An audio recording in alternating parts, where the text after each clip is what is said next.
বড় আফসোসের বিষয়, এমন এক জমানা এসে গিয়েছি ঈমান রাখা বড় কষ্ট। একদিকে একটা শ্রেণী কাজ করতেছে, তারা সরল মনার মুসলমানদের অন্তর থেকে আল্লাহ রসুলের মহব্বত ভালোবাসা উঠায় দেওয়ার জন্য। আর একটা শ্রেণী কাজ করতেছে, তারা তরিকতপন্থী, আপনার বিভিন্ন দরগা, মসজিদ, মাজার ইত্যাদি ইত্যাদি প্রতিষ্ঠান ধ্বংস করে তারা তরিকতপন্থী তাসাউফদের থেকে মানুষকে দূরে সরানোর জন্য তারা চক্রান্ত করতেছে। এবং আমাদের দেশকে নিয়েও সারা বিশ্বে ইহুদি নাসারারা বিভিন্নভাবে চক্রান্ত করতেছে। এই ছোট্ট একটা দেশ, আমার জন্মভূমি, মাতৃভূমি, ঠিক কিনা ভাইরা আমার? এই বিজয়ের মাস, ডিসেম্বর মাস, 16ই ডিসেম্বর আমরা উদযাপন করি, বিজয় উদযাপন করি।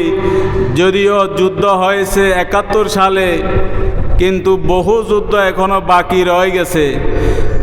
আমার ভাইয়েরা, বদরের ফান্তর, শুধু বদর যুদ্ধ আমরা আলোচনা করি, কিন্তু যুগে যুগে বদরের যুদ্ধের মতো এরকম প্রেক্ষাপট মুসলমানদেরকে পড়তে হবে। আমাদের ঈমান এবং আমলকে আমরা মজবুত রাখতে হবে। আল্লাহ পাক আমাদের এই ফেনীবাসীর সরল মনা মুসলমানদের ঈমান এবং আমলকে হেফাজত করুক, সকলে বলি আমিন। এই জন্য আমাদের জাতীয় কবি বলেন, আমাদের মুক্তির পথ, আমাদের সরল পথ, আমাদের মুসলমানিত্ব নাজাতের পথ একমাত্র হচ্ছে ইহদিনা সিরাতাল মুস্তাকিম, যেটা আমরা নামাজে বলি। আমরা 5 ওয়াক্ত নামাজের আজান হলে মসজিদে দৌড়ে আসি নামাজ আদায় করার জন্য, কিন্তু এই নামাজের হাকিকত আমরা জানি না। এই নামাজের শুরু এবং শেষ হাকিকত কি? এই নামাজের শুরু এবং শেষ হাকিকত হলো আল্লাহ, নবী এবং অলিদের পথে থাকা। এটাই হচ্ছে সিরাতাল মুস্তাকিমের পথ। জোরে সোরে বলুন আলহামদুলিল্লাহ। সেই পথে মতে থাকতে হবে। জন্য আমি ছোট্ট একটা আয়াতের অংশ তেলাওয়াত করলাম। আল্লাহ পাক কোরআনুল কারিমের মধ্যে বলেছেন, ওয়াত্তাবে, তোমরা ইত্তেবা করো, অনুসরণ করে, সাবিলা মান আনাবা ইলাইয়া, যারা আল্লাহর রাস্তার দিকে চলে গেছে, যারা আল্লাহওয়ালা হয়ে গেছে, যারা মোরাকাবা মুশাহেদা করলে আল্লাহ রসুলের দিদার হয়ে যায়, যাদের চেহারার দিকে তাকালে আল্লাহর কথা স্মরণ হয়, দুনিয়া মুখী থেকে মানুষ আখেরাতের মুখী হয়, জাহান্নামী থেকে জান্নাতি হয়, বেঈমান থেকে ঈমানদার হয়, বদনসিব থেকে সুনসিব হয়। ওই সমস্ত আল্লাহ প্রাপ্ত যারা হয়েছে তাদের পথ, তাদের মত হচ্ছে আল্লাহর পথ। সেটাই নামাজের হাকিকত। নামাজে ঢুকেই আমরা আল্লাহর প্রশংসা আদায় করি আর বলি ইহদিনা সিরাতাল মুস্তাকিম, আল্লাহ সঠিক পথ দেখাও। আবার বলি সিরাতাল্লাযিনা আনআমতা আলাইহিম, তাদের পথ আল্লাহ যারা তোমার নেয়ামত প্রাপ্ত হয়ে গেছে। জোরে সোরে বলুন সুবহানাল্লাহ। এই নেয়ামত প্রাপ্তর দল কোরআনুল কারিমের মধ্যে এসেছে, মিনান নাবিয়িনা ওয়া সিদ্দিকিনা ওয়া শুহাদাই ওয়া সালিহিন। 1 নম্বরে নবী, 2 নম্বরে সিদ্দিক। সিদ্দিকে আকবরের ফাতিহার মাস, এই জমাদিউ সানির 22 তারিখ। একদিকে শহীদ, আরেকদিকে সালেহ, আল্লাহর নেককার বন্দারা। আল্লাহ পাক এই পথের মতের মধ্যে থাকার তৌফিক দান করুক। জোরে বলি আমিন।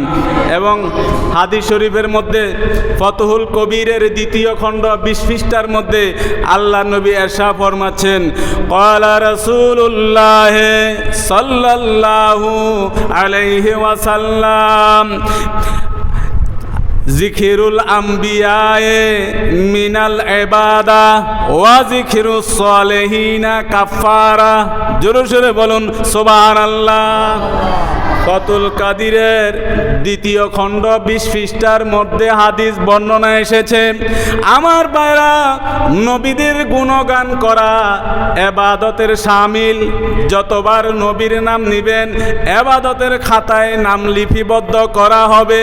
ওয়া জিকরুস সালিহিনা কাফারা, আর নেককার বান্দাদের আলোচনা যত করবেন গুনাহের কাফারা হয়ে যাবে।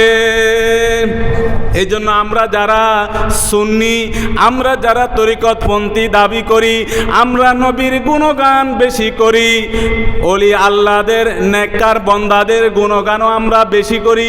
এখানে নবীদের কথা এসেছে, সমস্ত নবীদের গুণগান করা, আলোচনা করা যদি ইবাদত হয়, সমস্ত নবীদের নবী ইমামুল আম্বিয়া আপনার আমার নবীর গুণগান করা কত উচ্চ মকামের শ্রেষ্ঠ ইবাদত হবে। কথা আপনারা বুঝতেছেন আমার ভাইরা? এই জন্য নবীদের গুণগান করা, আলোচনা করে যদি ইবাদত হয়, আপনার আমার নবী, যে নবীকে সৃষ্টি না করলে মসজিদ হতো না, যে নবীকে সৃষ্টি না করলে নামাজ, রোজা, হজ, যাকাত এভরিথিং কিছু আমরা পেতাম না, 12 মাস হতো না, বছর হতো না, আদম থেকে ঈসা পর্যন্ত কোন নবী রাসূল দুনিয়ার মধ্যে নবী হয়ে আসতো না। ওই নবীর গুণগান করা উম্মতের জন্য কত বড় আমল হবে, এবং ওলিদের নেককার বন্দাদের গুণগান করা, এটা আমাদের গুনাহের জন্য কাফফারা হয়ে যাবে। আমার ভাইরা, একজন মানুষ আপনি দেখাতে পারবেন না যার জীবনে কোনো গুনাহ নাই। এরকম মানুষ আছে যার কোনো গুনাহ নাই? বড় গুনাহ না থাকলেও সগীরা গুনাহ অবশ্যই আছে। আমার ভাইরা, একমাত্র আহলে সুন্নাত ওয়াল জামাতের আকীদা হলো একমাত্র নবীরা মাসুম, নবীরা ছাড়া সবার অল্প স্বল্প হলেও সগীরা হলেও গুনাহ থাকবে। আবার এটা আপনার আকায়েদে নসবীর বর্ণনা অনুযায়ী সাহাবীদেরও যদি কোনো ভুল ত্রুটি হতো, এলহামের মাধ্যমে তারা আবার সংশোধন হয়ে যেত, অথবা আমার নবী স্বয়ং সংশোধন করে দিতেন, না হলে আল্লাহ এলহামের মাধ্যমে তাদেরকে আবার সঠিক পথ দেখায় দিতেন। এই ছাড়া মানুষ বলতে, মুসলমান বলতে কম বেশি গুনাহ আছে, আর সেই গুনার কাফফারা হয়ে যাবে নেককার বন্দাদের গুণগান করলে। ঠিক কিনা বলেন? এই জন্য আমাদের কাজী নজরুল ইসলাম আমাদেরকে শিখাই দিয়েছেন, ওই নবীর দামানে, ওই নেককারদের দামানে থাকো, তোমার কোনো ভয় থাকবে না। ওই নামের দামন ধরে আছি, আমার কিসের ভয়, আমার কিসের ভয়? বলুন না, ওই নামের দামান ধরে আছি, আমার কিসের ভয়, আমার কিসের ভয়? ওই নামের গুণে পাবো আমি খোদার পরিচয়, পাবো খোদার পরিচয়। কারণ আল্লাহ যে একজন আছে সেটা আমরা কার মাধ্যমে পেলাম? নবীদের মাধ্যমে। নবী বলেছেন, কুলু লা ইলাহা ইল্লাল্লাহ, তোমরা বলো একজন আল্লাহ আছে, আল্লাহর কোনো শরীক নাই, দ্বিতীয় কোনো ইলাহ নাই। তখন নবীদের থেকে শুনে আমরা যে স্রষ্টা একজন আছে, খালেক একজন আছে, রাজ্জাক একজন আছে, হায়াত দাতা, মওত দাতা একজন আছে, নবীর মাধ্যমে আমরা আল্লাহর মেসেজ পেলাম। এই জন্য ডাইরেক্ট আল্লাহ পর্যন্ত কোনো মানুষ পৌঁছতে পারবে না, নবীর মাধ্যমে, নেককার বন্দাদের মাধ্যমে আল্লাহওয়ালা হতে পারবে, এর বাইরে আর কোনো পথ নাই। এই জন্য কাজী নজরুল ইসলাম বলেন, ওই নামের দামন ধরে আছি, আমার কিসের ভয়, আমার কিসের ভয়? ওই নামের গুণে পাবো আমি খোদার পরিচয়, পাবো খোদার পরিচয়। তার কদম মোবারক যে আমার বেহেশতের তানজাম, মুর্শিদ মোহাম্মদের নাম, মুর্শিদ মোহাম্মদের নাম, তাওহীদেরই মুর্শিদ আমার মোহাম্মদের নাম, মুর্শিদ মোহাম্মদের নাম।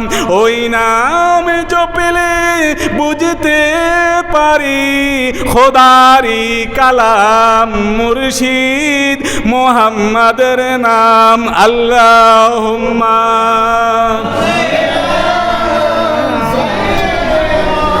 মাওলানা মুহাম্মদ ওয়া আলা আলি সাইয়্যিদিনা। আমার ভাইরা দেখেন, এদিকে খেয়াল করেন, কথা বোঝা যায়? আপনারা বুঝেন? যাই হোক আমার ভাইরা, কাজী নজরুল বলেন, অলির দামানে থাকো, নবীর দামানে থাকো, তোমার কোনো টেনশন নাই।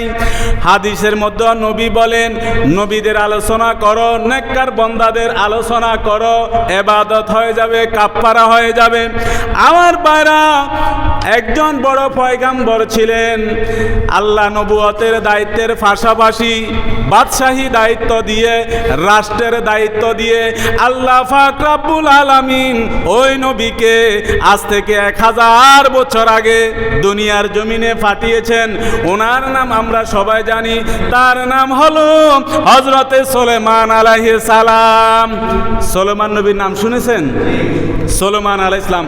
আমাদের দেশের আবার সুলাইমান না, আমাদের দেশের সুলাইমানে নামাজও পড়ে না, মসজিদেও আসে না, রোজাও রাখে না, দাড়িও রাখে না, শেভ করে। কি করে? শেভ করে। নবীর সুন্নত ভালো লাগে না। আমার ভাইয়েরা, সেই সুলাইমান নবীর একটা ঘটনা আমার মনে পড়ে গেল, সেটা আপনাদেরকে বলি। উনি জলিলে কদর একজন পয়গাম্বর ছিলেন, হযরতে সুলাইমান আলাইহিস সালাম। আল্লাহ তাকে নবুয়তের দ্বীনের দায়িত্বের পাশাপাশি আবার রাষ্ট্রের দায়িত্ব দিয়েছেন। এখন দেখুন আমাদের রাষ্ট্রে নিয়ে কত বেজাল না, রাষ্ট্রের প্রধান কে হবে? আমাদের বাংলাদেশের এমন একটা প্রধানমন্ত্রীর চেয়ার যে বসে সে উঠতে চায় না, সে এটা তার পারিবারিক চেয়ার হিসাবে কি করে নে। আমার ভাইরা, কিন্তু এটা ঠিক নয়। আমার ভাইরা, হযরত সুলাইমান ইসলাম রাষ্ট্রের দায়িত্ব পালন করেছেন এবং পাশাপাশি নবুয়তের দায়িত্ব পালন করেছেন। ওই সুলাইমান নবীর কথা আমি আপনাদেরকে বলছি। অনেক মশহুর একটা ঘটনা আমার মনে পড়ে গেল। আমার ভাইরা, হযরতে সুলাইমান ইসলামের একটা তক্তা ছিল, ওই তক্তা দিয়ে উনি ঘুরতেন, ওই তক্তা হাওয়ার উপরে পরিভ্রমণ করত। হযরতে সুলাইমান নির্দেশে ওই তক্তাটা বিমানের মতো কাজ করত। আমার ভাইরা, হযরতে সুলাইমান আলাইহিস সালাম একদিন তার প্রজা, উজির, তার কর্মচারী, তার পিএস, মন্ত্রী সবাইকে বলল, ও আমার মন্ত্রীরা সবাই তক্তার মধ্যে উঠো, আমরা ঘুরতে বের হব, আমরা ভ্রমণে যাব। ওই তক্তার উপরে সবাই উঠলেন, সুলাইমান বাদশাহ উঠলেন। আল্লাহর নবী আবার নির্দেশ দিলেন, হে তক্তা, তুমি হাওয়ার উপরে পরিভ্রমণ করো। পয়গাম্বরের নির্দেশে ওই তক্তা উপরে উঠে গেল লিফটের মতো, বিমানের মতো। বিমান যেরকম উপরের দিকে উঠে যায়, এরপরে হাওয়ার সাথে মিশে সামনের দিকে চলতে থাকে। ওই তক্তা সুলাইমান নবীর নির্দেশে উপরে উঠে গেল, এবার ঘুরতে লাগলো, সামনের দিকে চলে যাচ্ছে। সুলাইমান পয়গাম্বর বললেন, ও তক্তা, তুমি জমিনে অবতরণ করো, যেখানে আসো আর 1 সেকেন্ড সামনে যাবে না, 1 কদম সামনে যাবে না, উপরে থেকে সরাসরি নিচে নেমে যাও। তক্তা নিচে নেমে গেল। সুলাইমান নবী তক্তার থেকে নামলেন, ওনার জুতা মোবারক হাতে নিলেন, বুকে নিলেন। এবার কিছু দূর তিনি হেঁটে হেঁটে কিছু দূর গেলেন, যাওয়ার পরে ওই জুতা মোবারক আবার পায়ে দিলেন, পায়ে দেওয়ার পরে আবার তক্তার উপরে উঠলেন।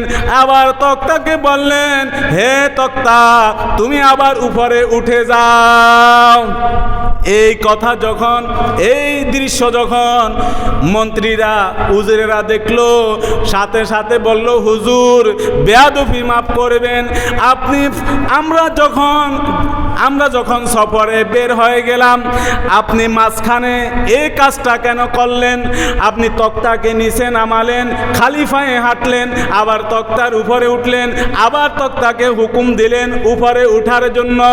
আমার ভাইরা, ওই সুলাইমান নবী বললেন, ও উজিরেরা, এই রহস্য আল্লাহ ছাড়া, আমি সুলাইমান ছাড়া আর দ্বিতীয় কেহ জানে না। আল্লাহু আকবার, ইয়া রাসূলুল্লাহ, আল্লাহু আকবার। বাস বাস, যাই হোক, এখানে মুরব্বীরা আছে, স্লোগান দেওয়ার দরকার নাই। এবার সুলাইমান নবী রহস্যটা খুলে বললেন, ও হুজুরেরা শুনো, যে খালি জায়গাটা আমি হেঁটে সামনের দিকে গেলাম, আমি নবী হয়ে ওই জায়গাকে কেন তাজিম করলাম, আমার খালি পায়ে কেন হাঁটলাম, জুতা কেন হাতে নিয়ে ফেললাম? তোমরা শুনো, আমি নবী দুনিয়া থেকে যাওয়ার পরে একজন পয়গাম্বর আসবে, যে নবীকে সৃষ্টি না করলে আমি সুলাইমানকে সৃষ্টি করতো না, আমি সুলাইমান নবী হতাম না, রাষ্ট্রের দায়িত্ব নিয়ে দুনিয়াতে আসতে পারতাম না। এবার উজিরা বললেন, সেটা বুঝলাম, আখেরি জমানার নবী যদি পয়গাম্বর সৃষ্টি না হতো, আপনারাও সৃষ্টি হতেন না, আপনারাও দুনিয়াতে আসতেন না, কিন্তু আখেরি জমানার নবীর সাথে এই জায়গার সম্পর্ক কি? উনি তো এখনো আসে নাই, আরো 500 বছর পরে দুনিয়াতে আসবে। এবার সুলাইমান নবী বললেন, ও উজির শুনো, রহস্যটা শুনো, আল্লাহ রাব্বুল আলামিন রুহ জগতে মিটিং করেছেন, ওই নবীর মেসেজ দিয়েছেন, যারা নবীকে মানবে দুনিয়াতে নবী হিসাবে ফাটাবে, এবং শুধু তাই নয়, ওই নবীকে সম্মান করা, ওই নবীকে ইজ্জত করা আল্লাহ আমাদের জন্য আবশ্যক করে দিয়েছেন। তো বলে, হুজুর বুঝলাম, ওই নবীর সম্মান করতে হবে, ওই নবীরে তাজিম করতে হবে, তো এই জায়গার সাথে ওই নবীর সম্মান ইজ্জতের সম্পর্কটা কি? এবার সুলাইমান নবী বলেন, শুনো, আল্লাহ শুধু রূহ জগতের মধ্যে এই কথাটা আমাদেরকে বলে নাই, ওই নবীর বায়োডাটা, ওই নবীর পরিস্থিতি আল্লাহ আমাদের সামনে তুলে ধরেছেন। ওই নবী 570 খ্রিস্টাব্দে দুনিয়াতে আসবে, ওই নবীর মা কে হবে, ওই নবীর বাবা কে হবে, ওই নবীর শিশুকাল কোথায় থাকবে, ওই নবীর লালন পালনের দায়িত্ব কে নিবে, ওই নবী কত বছর দুনিয়ার মধ্যে থাকবে, দুনিয়া থেকে যাওয়ার পরে ওই নবীর রওজা মোবারক কোথায় হবে, আল্লাহ রাব্বুল আলামিন সেটাও আমাদেরকে জানিয়ে দিয়েছেন। তো কয় যে বুঝলাম, ঠিক আছে, দুনিয়াতে মানুষ আসবে, আবার দুনিয়া থেকে যাবে, তবে এই আপনার এই জায়গার সাথে ওই আখেরি পয়গাম্বরের রহস্যটা কি? সুলাইমান নবী দুইটা চোখের পানি ছেড়ে দিলেন, ও হুজুরেরা শুনো, ওই নবী 63 বছর জিন্দেগি যাপন করবে মক্কা মদিনা থাকার পরে, ওই নবী দুনিয়া থেকে যাওয়ার পরে ওই নবীর রওজা মোবারক হবে এই জায়গার মধ্যে। আল্লাহ রাব্বুল আলামিন রূহ জগতের মধ্যে সমস্ত নবীদেরকে এই মেসেজ জানিয়ে দিয়েছেন। তাহলে আমরা কেমন নবীর উম্মত? সিন্নি খালি কাদ্দারা মোল্লা চিনলি না? আজকে যারা ইসলাম করতেছে, আজকে যারা ইসলাম করতেছে, কিসের ইসলাম? কিসের ইসলামের জন্য তারা এত ব্যানার, এত ফেস্টন, এত সমাবেশ, এত রাজনীতি? নাথিং, কোনো কাজে, 2 পয়সার কোনো কাজে আসবে না। ওই যে আগে আমাদের মা বোনেরা খাতা সেলাই করতো, আপনার সুইয়ের পিছনে সুতা ঢুকাতো, সুতার পিছনে একটা গিট্টা দিত। তো আমরা যদি জিজ্ঞাসা করতাম দাদিদেরকে, খালাদেরকে, মাদেরকে যে এই গিট্টা দেওয়ার কারণ কি, বাবা এই গিট্টা দিলে খাতা টেকসই হবে, ওই সেলাইটা খুলে যাবে না, নষ্ট হবে না, এই গিট্টাটা এই আপনার সেলাইটা মজবুত করবে। তো তোমরা কিসের অলির মাজারে, দরগায়, মসজিদে হামলা করে কিসের ইসলামের দাবি করতেছ? তোমাদের মূল তো ঠিক নাই, তোমরা নবীর দামানেও নাই, অলির দামানেও নাই। কোন নবীর উম্মত হয়ে দুনিয়াতে আসলে সুলাইমান নবীর থেকে শিক্ষা অর্জন করো, ঈমান তাজা হয়ে যাবে, অল্প আমল করলে নাজাতের যথেষ্ট হয়ে যাবে। জোরে সোরে বলুন সুবহানাল্লাহ। এই জন্য আমি প্রায় বলি, নুরানি মাদ্রাসার প্রথম হাদিস, আখলিসে দীনাকা ইয়াকফিকাল আমালুল কলিল, ঈমান খাঁটি করো, বেশি আমল লাগবে না, অল্প আমলেই নাজাতের জন্য যথেষ্ট হয়ে যাবে। এই জন্য অনেকে বলে না সুন্নির গো আমল নাই, সুন্নির গো আমল নাই, নামাজ নাই, মেসওয়াক নাই, ডিলা নাই, এরকম অনেকে বলে না। আরে আমাদের তো ঈমান ঠিক আছে, তোরা ঈমান নাই, সেজদা রুকু দিতে দিতে কোফালে কালো দাগ হলেও আল্লাহ এবং রসুলের দরবার এটা এন্ট্রি হবে না, নাথিং হয়ে যাবে, সব নষ্ট হয়ে যাবে। আল্লাহ পাক আমাদের ঈমান আমলকে হেফাজত করুক। জোরে বলুন আমিন।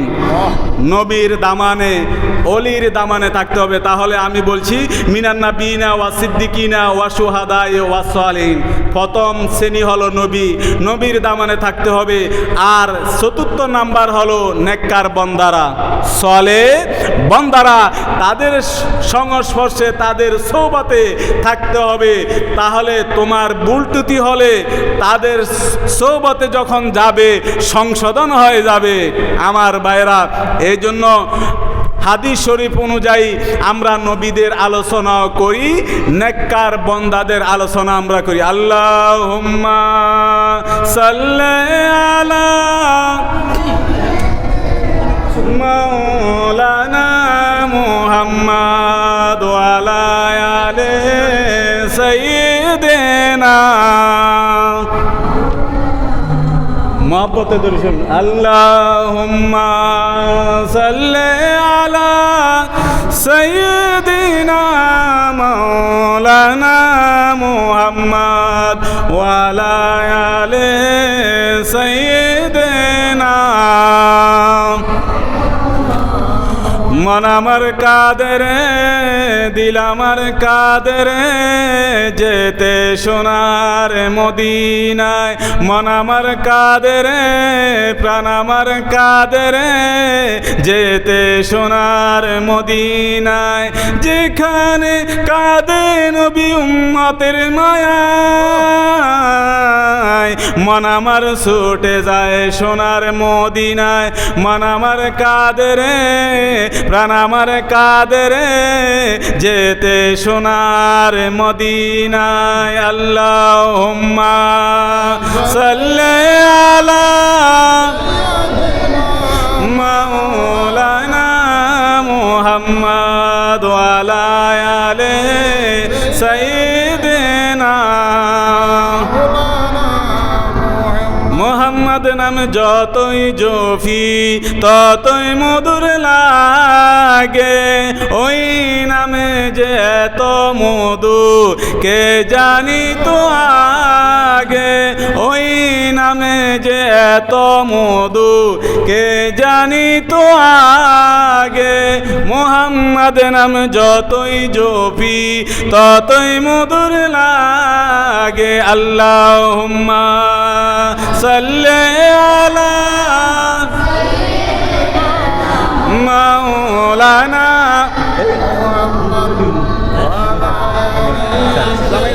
না না, আর 10 মিনিট পরে টাইম আছে। আমার ভাইরা মনোযোগ দিয়ে শুনুন, এদিক সেদিক কথা বলবেন না। যদিও মাঠ দুর্বল কিন্তু মঞ্চের ওয়েট অনেক বেশি, সেই দিকে খেয়াল করে আমি কথা বলতেছি।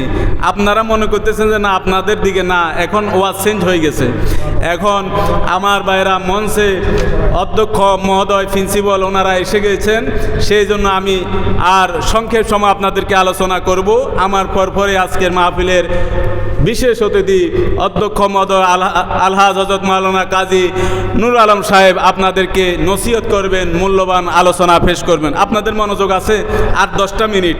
আমার ভাইয়েরা, নবীর কথা আমি বললাম, হজরতে সুলাইমান আলাইহিস সালাম আমাদের নবী আসলেই, আমাদের নবীর 63 বছর হায়াতের পরেই বর্তমান মদিনা শরীফ আমার নবীর রওজা মোবারক যেখানে, ওইটা আমার নবীর রওজা হবে। এটা আমার নবী আসার আগেই হযরত সুলাইমান আলাইহিস সালাম সেই নবীর রওজার জায়গাকে তাজিম করেছেন। তাহলে আমরা তো নবী নয়, আমরা নবীর উম্মত, এবং যে নবীকে তাজিম করেছেন নবীর রওজা মোবারকের জায়গাকে, আমরা সেই নবীকে পেয়ে আমরা কীরকম তাজিম করব, ঠিক কিনা বলেন? অনেক খতিব মসজিদে জুমার নামাজ পড়ে, মিলাদ না পড়ে বের হয়ে যায়। আমি মুসল্লির কথা, কমিটির কথা বাদ দিব, খতিবদের প্রতি আমি নসিহত করি যে বাবা ইমামতি থাক আর না থাক, শুক্রবার জুমার দিন নবীর দরুদ সালাম না পড়ে জুমা মসজিদ থেকে বের হয়ও না, কারণ আমার নবীর মনে কষ্ট যাবে। কারণ শুক্রবার নবীর প্রতি দরুদ সালাম পড়ার দিন, আর তুমি খতিব, যে মিম্বর নবীর মিম্বার, যে মেহরাব নবীর মেহরাব, সে মেহরাব থেকে, সে মিম্বর থেকে সালাম ফিরাই তুমি বের হয়ে গেলা কোন দুঃখে? তুমি তো নবীর খাঁটি উম্মত হতে পারো নাই। যাই হোক, আমার এই ক্ষুদ্র বয়সে, ছোট্ট বয়সে, ইমামতির বয়সে আমি জুমার পরে মিলাদ না পড়ে মসজিদ থেকে বের হয় নাই। লক্ষ টাকা বেঁচে যাক, লক্ষ দাওয়াত বেঁচে যাক, কারো মনে কি কষ্ট আসে যাক, আমার তাকানোর সময় নাই। আমার দরকার আল্লাহ এবং আল্লাহ রসুলের রেজাবন্দি, ঠিক কিনা বলেন? যাই হোক ভাইরা আমার, এবার আমি নেককার বন্দা, যেহেতু কোরআন এবং হাদিস শরীফ আপনাদের সামনে তেলাওয়াত করেছি, সেই হিসাবে একজন নেককার বন্দার কথা আমি আপনাদেরকে বলেই একটা, তারপরে আমার পরবর্তী মেহমানকে আমি দিয়ে দিব। হজরতে আপনার ওসমান হারুনি, আমাদের হজরত খাজা মঈনুদ্দিন চিশতি আজমেরির পীর ও মুর্শিদ, বড় একজন আল্লাহর ওলি, বড় একজন মারিফতের দরজার ওলি হজরত ওসমান হারুনি। তরিকতের লাইনে ওনাকে সবাই জানেন, আলেমের লাইনে ওনাকে সবাই জানেন। এই ওসমান, আপনার হজরত ওসমান হারুনি খাজা বাবার পীর ও মুর্শিদ, আমাদেরও পীর মুর্শিদ আছে না আমার ভাইরা? হযরত খাজা মঈনুদ্দিন চিশতির পীর মুর্শিদ, উনি যখন ওনার জীবনীর মধ্যে এসেছে, উনি যখন ফজর নামাজ পড়তেন আল্লাহর কাছে দুই হাত তুলতেন আর চোখের পানি ছেড়ে দিতেন। আল্লাহ বলে, ওসমান, ও হারুনি, তুমি আমি আল্লাহর কাছে চাও, আমার কাছে লজ্জা লাগে, যাও তোমার মুনাজাতের উসিলায় আমার 30,000 বন্দাকে আমি মাফ করে দিলাম। আল্লাহ এলহাম দিতেন ওনারকে। আবার উনি হাত মুছতেন, নামাতেন, ফজর নামাজ শেষ, জোরের টাইমে নামাজ পড়ে আবার যখন আল্লাহর দরবারে হাত তুলতেন, চোখের পানি ছেড়ে দিতেন। আল্লাহ বললে, ও ওসমান, তুমি কি চাও? হাত নামাও, আমার কাছে লজ্জা লাগে। তুমি কি চাও? যাও, তোমার হাতের বদলতে আমি আরো 30,000 পাপী বন্দাকে আমি মাফ করে দিলাম। জোরে সোরে বলুন সুবহানাল্লাহ। এভাবে আসর, এভাবে মাগরিব, এভাবে এশার পর্যন্ত 30 মাফ করতে করতে 5 30 কত? 150 আপনার 1.5 লাখ প্রতিনিয়ত ওসমান হারুনি শুধু মুনাজাতের উসিলায় আল্লাহ মাফ করে দিতেন। তাহলে ওই সমস্ত বুজুর্গানের দিনের আলোচনা করব নাকি আমরা তোমার বাপদাদা সলিমউদ্দিন কলিমউদ্দিনের আলোচনা করব? আমার ভাইরা, ওসমান হারুনির একজন মুরিদ ছিল, খাজা বাবার পীর ভাই, মঈনুদ্দিন চিশতির পীর ভাই। ওই মুরিদ বড় পাপী ছিল, নামাজ পড়তো না, রোজা রাখতো না। অনেক মুরিদ আছে না, মুরিদের দ্বারা পীর সাহেবের দরবারের বদনাম হয়, ঠিক না? এরকম মুরিদ আর কি, ওই মুরিদ আর এখন মুরিদ তো পার্থক্য থাকবেই। ওই পাপী মুরিদ যখন মারা গেল, কবরস্থ করা হলো, তালকিন করা হলো, জিয়ারত করা হলো। খাজা বাবা হযরত মঈনুদ্দিন বললেন, সব মানুষ যদি চলে যায়, আমি মঈনুদ্দিন যাব না। আমার পীর ভাইয়ের কবরে কি ব্যবস্থা হয়, কি উপায় হয়, সেটা আমি উপর থেকে দেখব। এটা এলহাম লাগবে বাবা। আমার নবী রাস্তা দিয়ে যাচ্ছেন, 2টা কবরের মধ্যে আযাব হচ্ছে। বুখারী শরীফের হাদিস, একটার আযাব হচ্ছে সে পেশাব করে পানি লতো না, আরেকটার আযাব হচ্ছে ছগলখড়ি করতো, গীবত করতো, একজনের কথা আরেকজনের কাছে লাগাতো। আমার নবী দেখে সাথে সাথে খেজুরের ডাল নিয়ে কবরে আপনার গেড়ে দিলেন আর দোয়া করলেন, আমার নবীর উসিলায় আল্লাহ তাদের কবর আযাব মাফ করে দেন। তো আমিও হাঁটি, আপনিও হাঁটেন, কবরের মধ্যে কি হয় মুদ্দাদের অবস্থা আমরা দেখি। তো তাহলে নবী আমাদের মতো কিভাবে হবে? নবীর মতো আমরা উম্মত কখনো নবীর মতো হব না। এটা কুফরি কথা, এটা বলা যায়। কোনো মুসলমান, কোনো আলেম যদি এটা বলে, তার ঈমান শেষ, এটা ফতোয়া। যাই হোক, এবার হযরত মঈনুদ্দিন আজমেরির পীর ভাই খাজা ওসমান হারুনির মুরিদ মারা গেল, কবরস্থ করা হলো, সব মানুষ চলে গেল। এবার খাজা বাবা অন্তর চক্ষু কলবের দৃষ্টি তাজাল্লি কবরের দিকে যেতে লাগলেন। হযরতে মাইনুদ্দিন দেখতেছেন কবরের মধ্যে পীর ভাইয়ের অবস্থা কি হচ্ছে। একটু পরে দেখলেন কবরের মধ্যে মুনকার নেকির এসে উপস্থিত হয়ে গেল।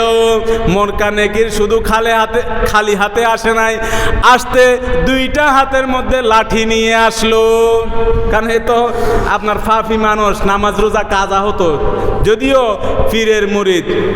এবার ওসমান হারুনির মুরিদ খাজা মাইনুদ্দিন দেখলো রহস্য তো অনেক বিপজ্জনক ঘটনা। হযরতে মাইনুদ্দিন কবরের দিকে চেয়ে আছেন, কলবের দৃষ্টি দিয়ে দুনিয়ার চক্ষু বন্ধ করে দিলেন, অন্তর চক্ষু জারি করে দিলেন। দেখতেছে ফেরেশতারা এসে তাকে বলল, বেটা উঠ, তোকে এখন মারবো, তোর নামাজ কাজা, রোজা কাজা। সওয়াল জবাব সে কিছুই প্রশ্নের উত্তর দিতে পারে না। মান রাব্বুকা পারে না, ওয়া মা দিনুকা মান নাবিয়ুকা সে কিছুই বলে না। এবার ওই ফেরেশতারা ডিউটি পালন করবে, আল্লাহর হুকুম পালন করার জন্য। লাঠি নিয়ে যখন মারবে, কবরের মধ্যে ওসমান হারুনি উপস্থিত হয়ে গেল। কথা আপনারা বুঝতেছেন? পীর ও মুর্শিদ কবরের মধ্যে উপস্থিত হয়ে গেল। বলল, ব্যাপার কি? আমার মুরিদ তোমরা কেন মারতেছ? শাস্তি দেওয়ার জন্য কেন আসলা? ফেরেশতারা বলল, হুজুর যদিও আপনার মুরিদ হয়, এক ওয়াক্ত নামাজও সে পড়তো না, রমজানে রোজা রাখতো না, কোনো ওয়াজ মাহফিলে যেত না, ইবাদত করে নাই, ভালো কথা। আপনি যে ওজিফা দিয়েছেন সকাল সন্ধ্যা, সে ওজিফাগুলা যদি মানতো তাহলে তো সে উসিলায় সে নাজাত পেয়ে যেত। ওসমান হারুনিকে ফেরেশতারা বলল, ফেরেশতার কথা শুনে ওসমান হারুনি কবরের মধ্যে বললেন, ঠিক আছে, আমার মুরিদ নামাজ রোজার দ্বারে নাই, আমার ওজিফা কালামও সেই পালন করে নাই, আদায় করে নাই। ও ফেরেশতারা শুনে রাখো, আমি ওসমান হারুনি এত ইবাদত, এত রিয়াজত, এত নফল ইবাদত আমি কেন করলাম? আমি অতিরিক্ত ইবাদত করেছি আমার পাপী মুরিদের জন্য। এবার ওসমান হারুনি বললেন, 5 ওয়াক্ত নামাজ পড়লে হয়ে যায়, রোজা রাখলে হয়ে যায়, নামাজের 5টা স্তম্ভ, 7টা ফরজ, নামাজ রোজা হজ জাকাত, এই ফরজ 7টা সে করতে হবে। নামাজ রোজা এটা সবার জন্য, আর হজ জাকাত হলে এটা মাসালা আলাদা। ধনী হলে, মালের মালিক হলে, 1 বছর হলে, এটা অন্য মাসালা, এটা সবার জন্য। 2টা উন্মুক্ত আর 2টা খাস। ধনী হলে আপনার মালিকানা হলে হজ করবেন, জাকাত দিবেন।